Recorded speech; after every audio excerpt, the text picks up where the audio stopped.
जय हिंद, वंदे मातरम। आज की ये वीडियो बीएससी प्रीवियस वालों के लिए पेपर फर्स्ट है और सब्जेक्ट है रक्षा स्ट्रैटेजिक या सैन्य अध्ययन या अंग्रेजी में इसको मिलिट्री स्टडीज या मिलिट्री साइंस के नाम से भी जाना जाता है। तो आज की अपनी क्लास बीएससी प्रीवियस वालों के लिए है और आज की क्लास का विषय है कि मुगल काल में जो सेनाएं होती थी उनके विजय के कौन कौन से स्तंभ होते थे या किस प्रकार की कितने प्रकार की ऐसी सेना थी जिनके द्वारा मुगल कालीन या मुगलों ने विजय श्री को प्राप्त किया। मुगल सेना में कौन कौन सी ऐसी सेना थी जिसके द्वारा इनकी विजय को सुनिश्चित किया गया। तो इनमें 4 प्रकार की सेनाएं थी मुगल कालीन विजय स्तंभ इसके नाम से जान सकते हो। तो विजय के कारण यानी कि विजय के कारण मुगल कालीन सेना में मुगल कालीन या मुगलों की विजय के कारण जाहिर सी बात है कि कोई भी काल रहा हो, चाहे मुगल काल रहा हो या और कोई काल रहा हो, तो युद्ध लड़ा जाएगा तो सेनाओं द्वारा ही लड़ा जाएगा। तो मुगलों की जो विजय के कारण थे वो इन्होंने 4 प्रकार की सेनाओं का श्रेय जाता है इनको। तो इनमें पहली सेना थी इनकी घुड़सवार सेना।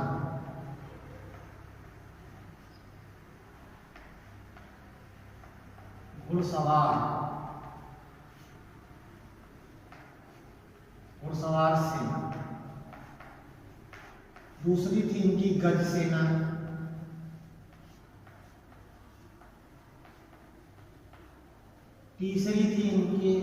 तीसरी सेना का जो अंग था वो क्या था? तोपखाना। और चौथा जो था वो क्या था? नौसेना या नौसैनिक, नौसेना करेंगे, नौसेना। इस 4 प्रकार के सेनाओं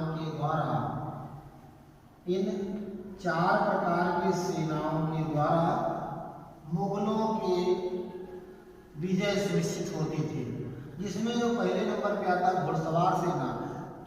नाम से ही इसमें जाहिर है कि घुड़सवार यानी कि जो घोड़े, घोड़ माने घोड़ा, सवार माने उसमें सवार होना, यानी कि जो अश्व सेना थी इसको हम अश्व सेना भी कह सकते हैं।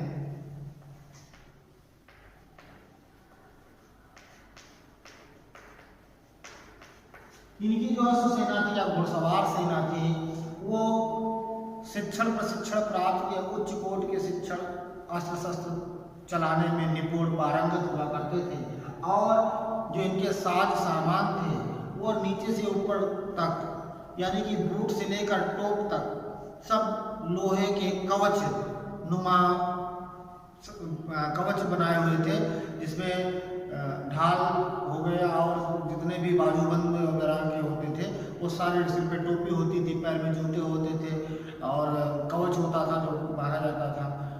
इस प्रकार से ऊपर से लेकर नीचे तक शरीर को ढके हुए सैनिक होते थे जो लोहे के कवच से अपने आप को ढके होते थे। तो ये घुड़सवार जो सेना थी, क्योंकि ये घुड़सवार सेना तीव्र गति से एक जगह से दूसरी जगह जा भी सकती है और ये तेज धावा भी बोल सकती है, एक जगह से दूसरी जगह पे जा भी सकती है और सबको चकमा भी दे सकती है। और नीचे से ऊपर तक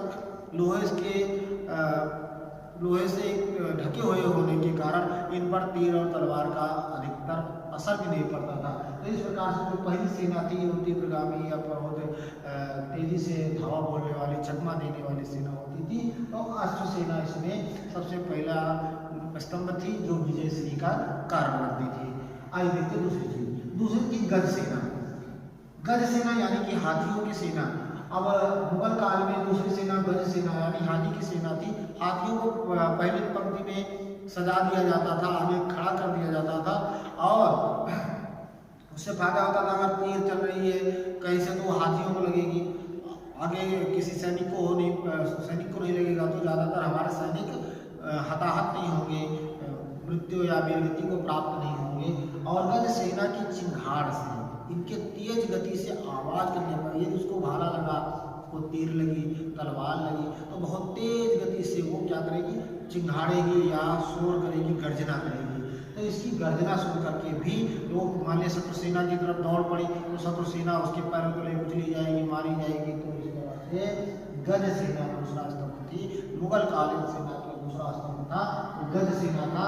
गज सेना के द्वारा, हाथी सेना के द्वारा विजय श्री का विजय श्री को प्राप्त करते थे मुगल काल।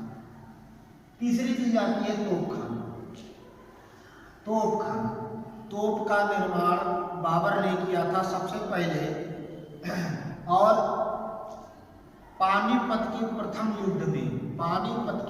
युद्ध में इस तोपखाने का प्रयोग किया गया। तो इसमें से सवाल ये निकल के आता है पहला कि तोपखाने का प्रथम प्रयोग कब किया गया? तो पानीपत के युद्ध में किया गया। किसके द्वारा तोप का उपयोग या तोप का प्रयोग सबसे पहले किसके द्वारा किया गया? तो किया गया बाबर के द्वारा। तो दो प्रकार का यहाँ पे प्रश्न आ गया। तो तोपखाना, जाहिर सी बात है, तोपों का निर्माण जब बाबर के द्वारा करा दिया गया या कर लिया गया था, तो उस वक्त तोप आग के गोले फेंकते थे। उन आग के गोले के द्वारा शत्रु सेना पर जब पड़ता था तो वहाँ पर काफी मात्रा में चूंकि बारूद भरी होती थी, आग लग जाती थी, जिसके ऊपर गिरेगा वहाँ के आसपास के लोग घायल हो जाएंगे, हताहत हो जाएंगे, मर जाएंगे, कुछ लोग गति को भी प्राप्त हो जाएंगे। तो तीसरा इनका कारण युद्ध को जीतने का या विजय प्राप्त करने का इनकी तोपें थी, जिनमें बारूद भरा होता था और बारूद से उनको शत्रु सेना पर हमला किया जाता था। चौथी सेना थी नौसेना। नौसेना यानी कि जल सेना। जल सेना के द्वारा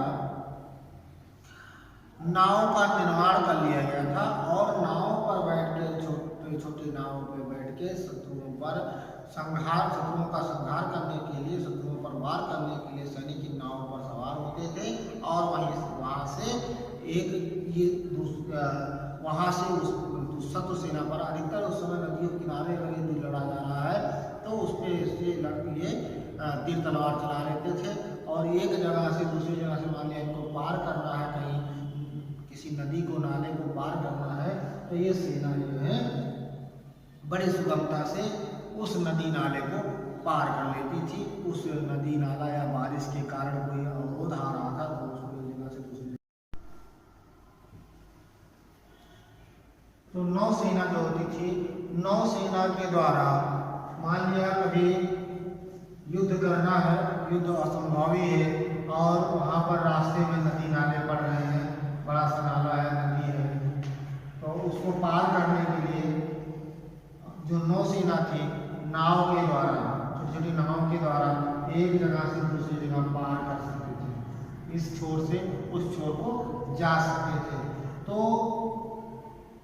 ये जो अब तक का समय था, पिछले युद्धों में हम लोगों ने देखा कि वहाँ पर लड़ाई करने के लिए या उस पार जाने के लिए हमें अब कोई सकरा, कहाँ पर नदी का मुहाना है जहाँ पे सकरा है, पानी कम गहराई पर है, कम गहराई तक है, वहाँ पर उसका खोज किया जाता था। लेकिन अब नाव का निर्माण हो गया तो नाव के द्वारा, नौसेना के द्वारा इस बाधा को दूर करने में सुगमता हो गई, सरलता हो गई। तो इस प्रकार से नौसेना जो है वो विजय का कारण मुगलों के बनी। आइए इसको रिवीजन कर लेते हैं, दोबारा से पढ़ लेते हैं। तो इसमें कई सारी चीजें आती हैं निकल के, जैसे कि ये मुगलों की विजय के कितने कारण थे? 4 कारण थे। 4 प्रकार की सेनाओं को उन्होंने अपने सानिध्य में रखा हुआ था, अपने पास रखा हुआ था। कितनी सेना थी? 4 सेना थी जो विजय को प्राप्त कराती थी। विजय श्री में उनका अत्यधिक सहयोग था। घुड़सवार सेना, गज सेना, तोपखाना सेना और नौसेना। तो इस प्रकार की 4 सेनाओं का योगदान उस शासक को या मुगल सेना को, मुगल शासक को युद्ध में विजय दिलाने में अत्यंत महत्वपूर्ण भूमिका निभाती थी। दोहराते हैं, घुड़सवार सेना जो कि तीव्रगामी होती थी, किसी को चकमा देने में, एक जगह से दूसरी जगह में पहुंचने में बहुत ही तत्पर रहती थी, बहुत जल्दी पहुंच जाती थी। अत्यधिक मात्रा में ये कवच से अपने आप को ढके होते थे, इसलिए इनकी इनकी जनहानि भी कम होती थी।